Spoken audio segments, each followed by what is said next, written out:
Part 1. Part 1. First, you have some time to look at questions 1 to 4.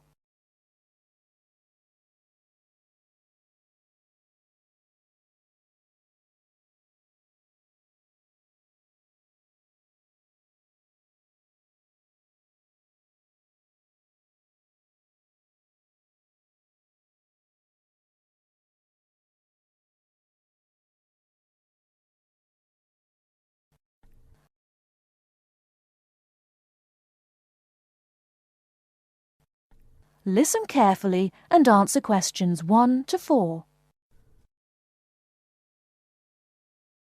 Hello, I am a new student here.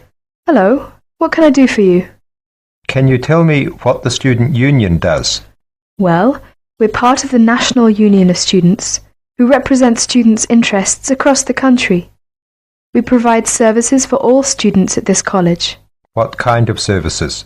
There are advisors and welfare staff, entertainments, sports clubs, union societies, meetings, campaigns, and special interest groups.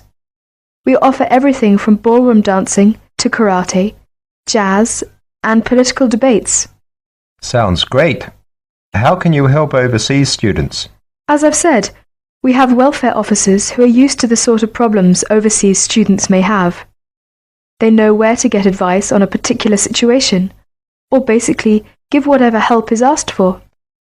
I am from the Philippines, and I hope I can meet other Filipino students who are here. I play chess and many sports, especially badminton, basketball, and wrestling. Please, can you tell me how to find out about these things? There is a Filipino society at the college.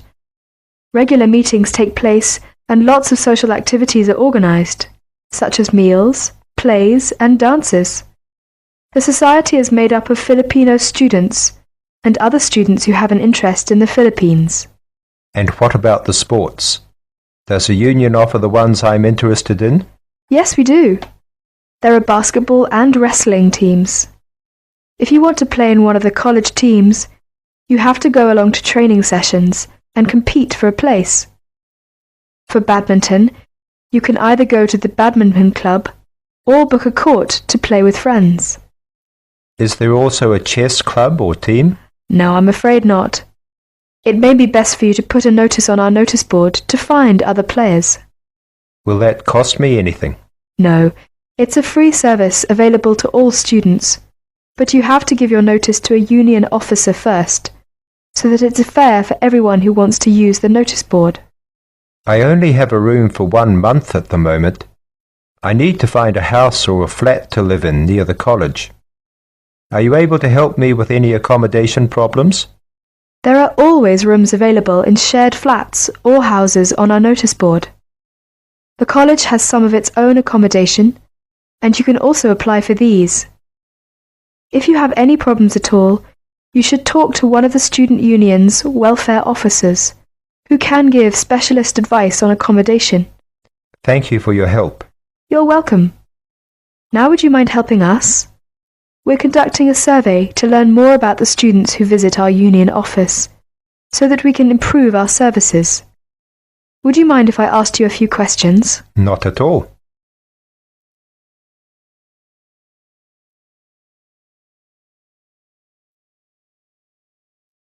Now look at questions 5 to 10. As you listen to the student's conversation with the union officer, fill in the spaces 5 to 10 on the form. First, you have some time to look at the form.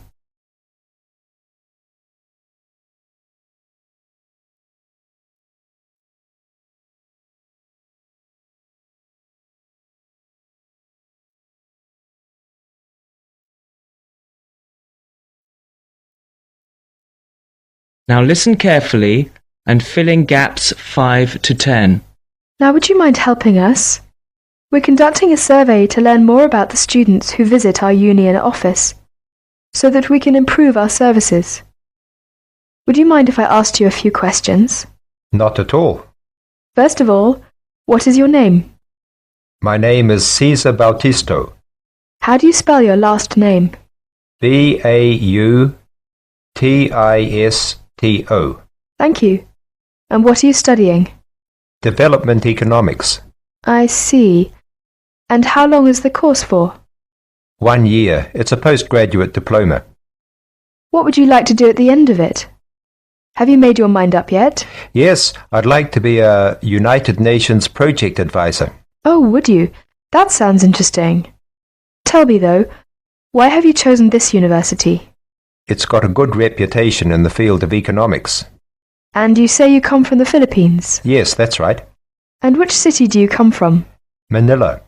Oh, that's the city I've always wanted to go to. What do you do in your spare time? I go to play games. I love sports.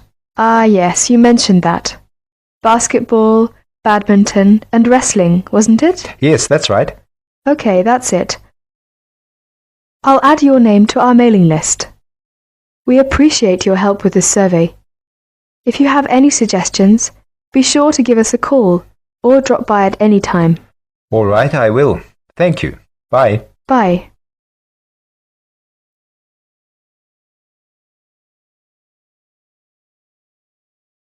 That is the end of part 1. You now have half a minute to check your answers.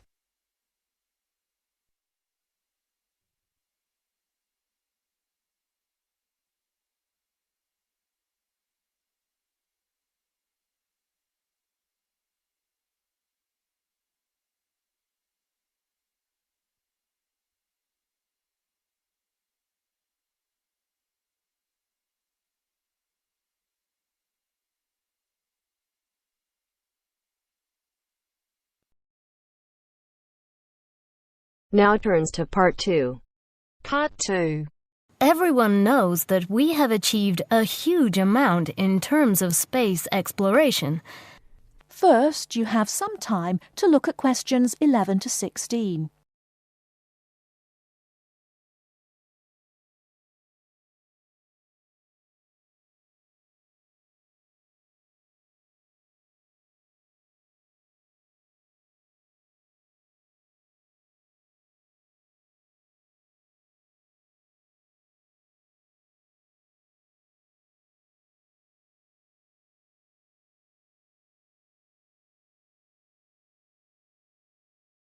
Now, listen carefully and answer questions 11 to 16. Everyone knows that we have achieved a huge amount in terms of space exploration. The space race between ourselves and Russia went on for nearly 20 years, but we were the first to land a man on the moon. At that time, the space race was very close, and the Russians very nearly got to the moon before us. For me, the most exciting invention, and the invention that really showed we were ahead in the space race, was the reusable space shuttle. It was first successful in 1981 and has since been used on many missions. The reusable shuttle can carry astronauts on space missions and can serve as a laboratory in which to conduct experiments. It can be used to transport equipment to space stations or to collect or repair satellites. The shuttle carries between 5 and 7 crew members. When a mission is complete, the shuttle fires thrusters, which propel it back into the Earth's atmosphere. It then glides down to make its landing. Before you hear the rest of the talk, you have some time to look at questions 17 to 20.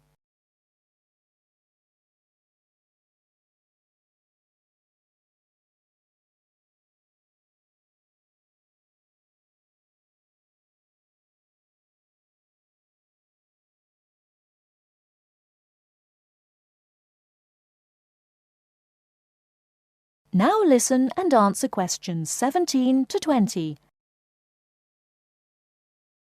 Although the remains of very early ovens have been found in many parts of the world, it was here that they were first used frequently in people's homes.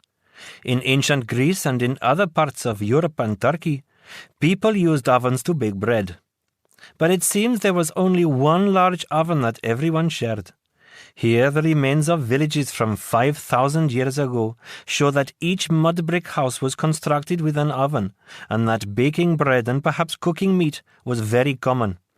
The ovens were made of clay and shaped like a beehive.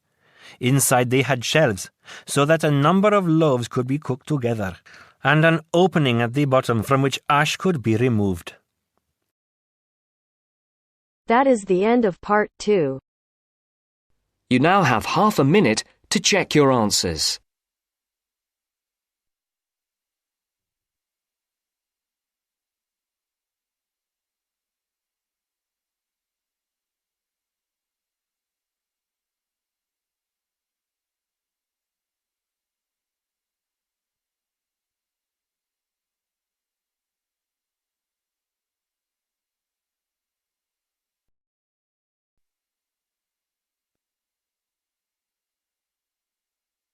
Now turns to part 3.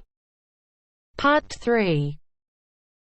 You are going to hear a conversation between a student and a tutor.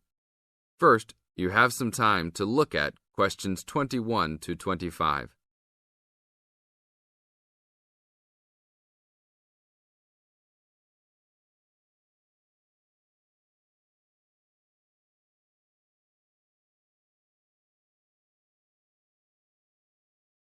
Now listen to the tape and answer questions 21 to 25. Hi, Brad. I was wondering if you have time to answer some of my questions about my upcoming test. Sure, no problem, Jeff. What is it that you're having problems on? Well, it's for my English final. We have to prepare a 5-minute speech to present in front of the whole class, including the professor. So I'm a little bit worried.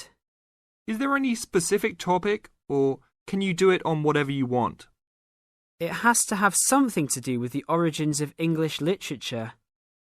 I'm thinking of doing it on Shakespeare, but I bet many other students will have the same idea. That's fine. Don't worry if others are doing the same thing. As long as you do a good job, that's all that counts. A good professor will grade all students fairly. You really think so? I suppose Shakespeare is the most famous author, so it should be fine. Besides, Shakespeare has so many works. You only have to choose a couple of them and talk about those. I guess you're right. Do you have any advice about how to prepare a speech? First, you need to select your topic. Have you done this yet? Yes, I have lots of information on Shakespeare. Good. Next, you should do a research on a specific topic. Do you have a deadline for which to turn in your speech topic? The deadline is next Tuesday. So you should have a detailed outline of what you will say by then. Do not just turn in a piece of paper saying Shakespeare on it. That will not give your professor any idea as to what you will be talking about. OK. So you think I should write out an outline of my speech? Of course! Writing your speech out in outline form is essential. No one could give a speech from scratch. Even the president must refer to his outline when giving a speech. An outline will give you a good structure to base your speech on. Now look at questions 26 to 30.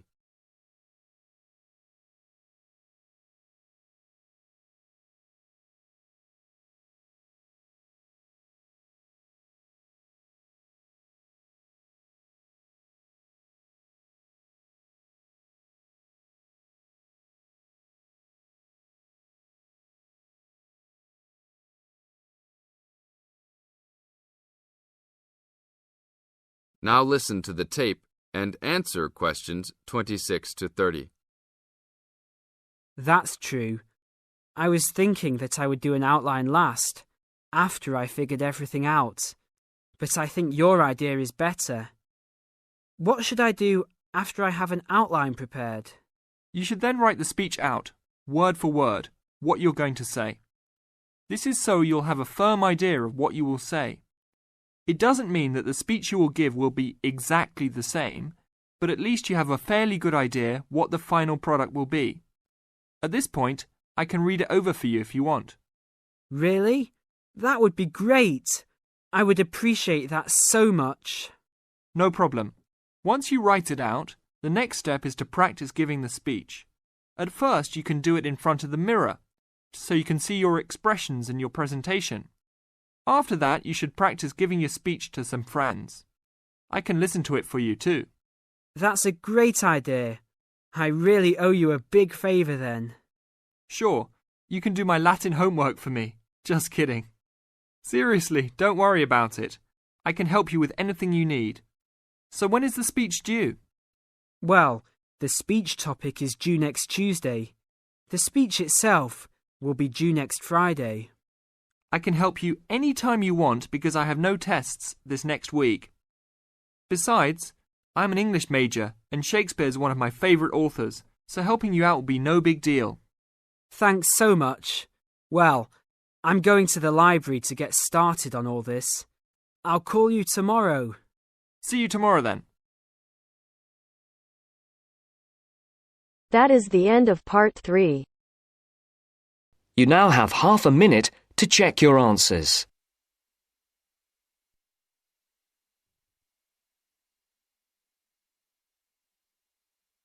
अगर listening के साथ साथ आप speaking की भी practice करना चाहते हैं तो हमारी अपनी एप्लीकेशन है baby code isles, please download करो। ऐप स्टोर और प्ले स्टोर दोनों पे अवेलेबल है और लिंक डिस्क्रिप्शन में भी हमने डाल दिया है।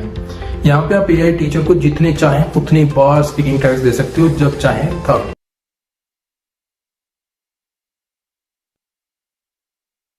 Now turns to part 4. Part 4. You will hear a historian giving a presentation about techniques to identify the origin of handwritten books from the Middle Ages. First, you have some time to look at questions 31 to 40.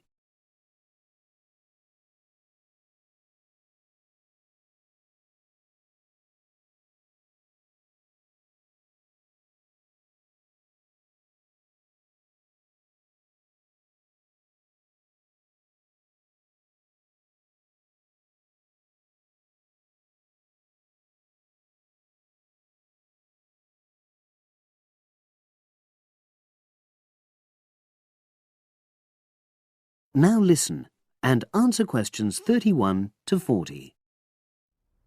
My presentation today is on how the science of genetics is being used to shed light on the origin of manuscripts, anything written by hand, produced in the medieval period, that is, the period between the 5th and 15th centuries AD. As many of you know, thousands of medieval handwritten books still exist today.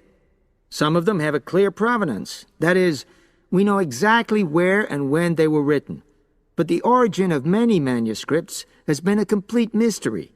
That is, until 2009, when geneticists started using DNA testing to shed light on their origins. But before looking at the new research, I need to explain something about the way the manuscripts were produced, particularly what they were written on. Virtually all were written on treated animal skins, and there were essentially two types. The first was parchment, which is made of sheepskin. It has the quality of being very white, but also being thin. It has a naturally greasy surface, which meant it was hard to erase writing from it. This made it much sought after for court documents in medieval times.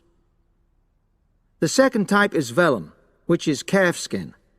This was most often used for any very high-status documents because it provided the best writing surface, so scribes could achieve lettering of high quality.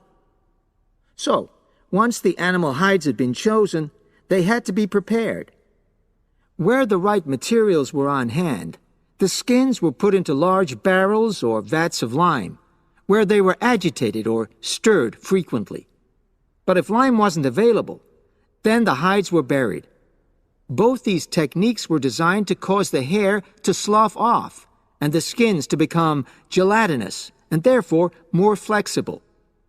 The next stage was to put the hides on stretcher frames and pull them very tight. While on the frame, they were scraped with a moon-shaped knife in order to create a uniform thickness. For parchment, that was the end of the process. But for vellum, there was an additional stage, where it was bleached in order to achieve the desired color.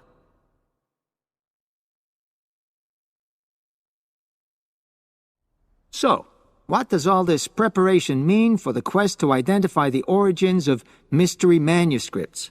Well, until recently, the only way historians and other academics were able to guess at origins was either through the analysis of the handwriting style or from the dialect in which the piece was written.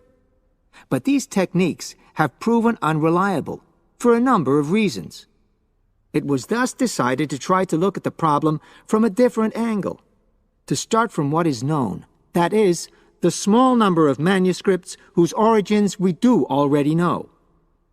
Because these parchments and vellum are both made from animal hides, it was possible to subject them to DNA testing and to identify the genetic markers for the date and location of production. From this was created what is known as a baseline. The next stage was to test the mystery manuscripts, finding their DNA characteristics, and then making comparisons between the known and the mystery scripts. Genetic similarities and differences enabled the scientists to gain more information about the origins of the many manuscripts we had known virtually nothing about up to that point. Now you might ask, what are the potential uses of this new information? Well, obviously, it can shed light on the origin of individual books and manuscripts. But that's not all. It can also shed light on the evolution of the whole of the manuscript production industry in medieval times. And because that was such a thriving business, involving very large-scale movements right across the globe, the new data in turn help historians establish which trade routes were in operation during the whole millennium. Now, if anyone has any questions... That is the end of part 4. You now have half a minute to check your answers. और अगर आप चाहते हो कि teacher आपको आपके band score बताए, आपकी मिस्टेक बताए और कैसे आप 5 बैंड से 7 बैंड इंप्रूव कर सकते हो, तो प्लीज यूज करो मेरा promo code IELTS50. Do not forget my promo code is IELTS50. यहाँ पे लाखों बच्चे फ्री में IELTS क्लियर कर रहे हैं with the help of baby code IELTS. तो link in the description, try करो.